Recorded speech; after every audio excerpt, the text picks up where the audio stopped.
Exercise 10.2 इसका question number first देखिए, NCERT zone है। वेक्टर ए, बी और सी दिए हुए हैं। फर्स्ट क्वेश्चन है vector A equal I cap plus J cap plus K cap, vector B equal 2i cap minus 7j cap plus 3k cap, sorry minus का 3k cap है, यहाँ plus नहीं है, माइनस है।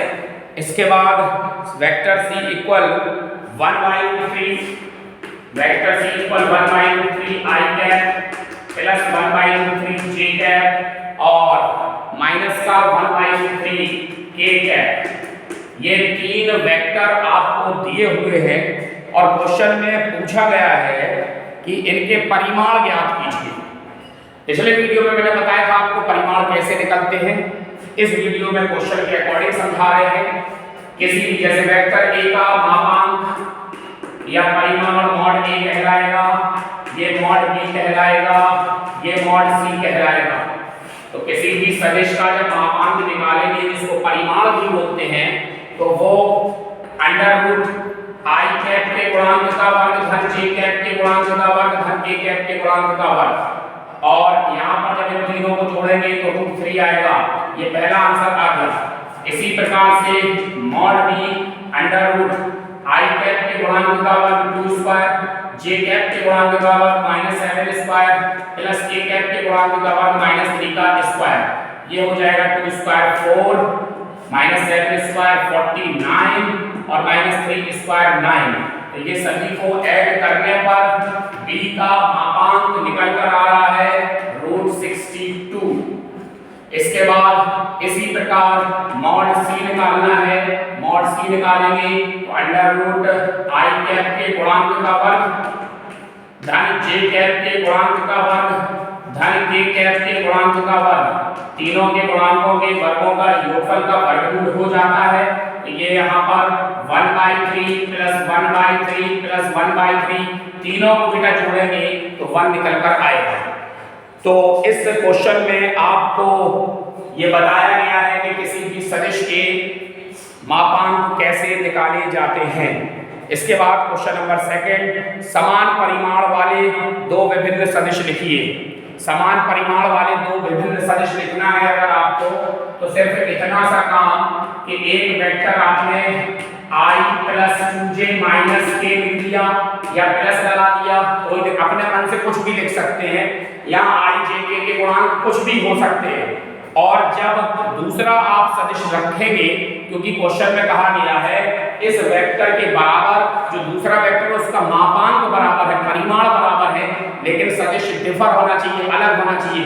तो सिर्फ इसी वेक्टर में निशान बदल दिया जाए, किसी भी एक पद का दो पद का निशान बदल दिया जाए तो vector b equal i 2j जो प्लस का है माइनस कर दिया, k जो प्लस का है वो बना रहे तो माइनस के कर सकते कहीं कोई, एक चिन्ह बदल दो या दो चिन्ह बदल दो या तीनों चिन्ह बदल दो, कोई दिक्कत वाली बात नहीं। यहाँ पर जो है वो सदिश अलग हो जाएगा।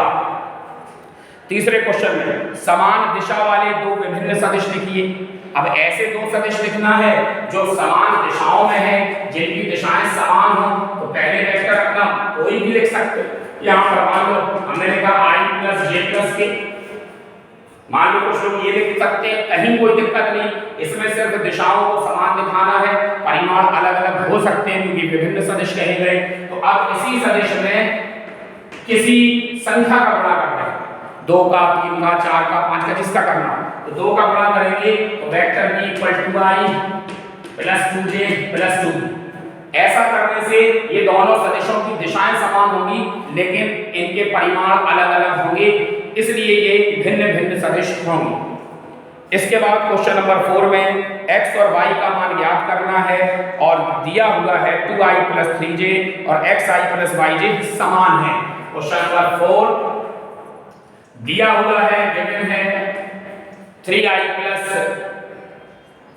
2i plus 3j, 2i cap plus 3j cap बराबर xi cap plus yj cap, दोनों बराबर है, इसलिए x बराबर 2 और y बराबर 3। तुलना करके x x और y के मान यहाँ पर याद कर लेना है। इसके बाद क्वेश्चन नंबर 5, एक सदिश का प्रारंभिक बिंदु 2 1 अंतिम बिंदु -5 7 है।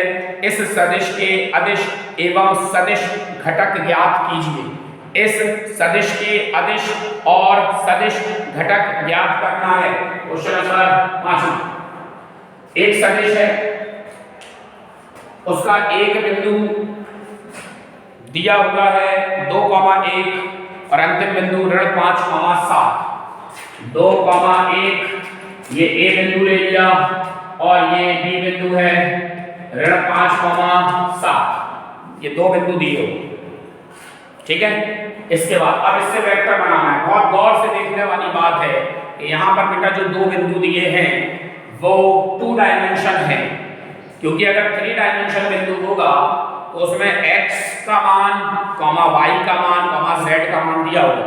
लेकिन यहाँ बिंदु x और y के मान बिंदु ऐसा होता है तो पहला मान भुज होता है, दूसरा मान कोटि, अर्थात पहला मान x और दूसरा मान कोटि। अब यहाँ से एक वेक्टर बनाना है। वेक्टर बनाने के लिए इसको हम इकाई सदिश के रूप में लिखेंगे, इसी को भी इकाई सदिश के रूप में, इसको सॉरी इकाई सदिश बोल रहे हैं, स्थिति सदिश के रूप में। स्थिति सदिश के बारे में बता दें, किसी भी बिंदु को मूल बिंदु से मिलाने वाला जो सदिश होता है, जो रेखा होती है, जो सदिश होता है, वो उसका स्थिति सदिश कहलाता है। अर्थात बिंदु ए का स्थिति सदिश OA होगा और बिंदु B का स्थिति सदिश OB होगा। तो यहाँ से ये बन गया आपका 2i प्लस का j। इसमें i का गुणा, इसमें j का गुणा, अगर तीसरा और मान होता तो उसमें k का गुणा। ऐसे ही यहाँ पर माइनस का 5i प्लस का 7j।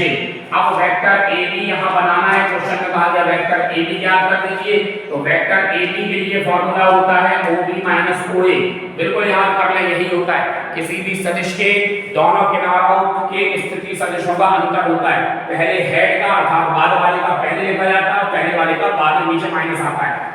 OB की value -5i plus 7j cap minus OA की वैल्यू रखेंगे तो दोनों नेगेटिव के हो जाएंगे। -5i -2j तो माइनस का 7i और प्लस का 6j। तो ये वेक्टर AB यहाँ पर निकल कर आ गया। इस एक्सरसाइज के अगले क्वेश्चन अगले वीडियो में मैं बताऊंगा। धन्यवाद।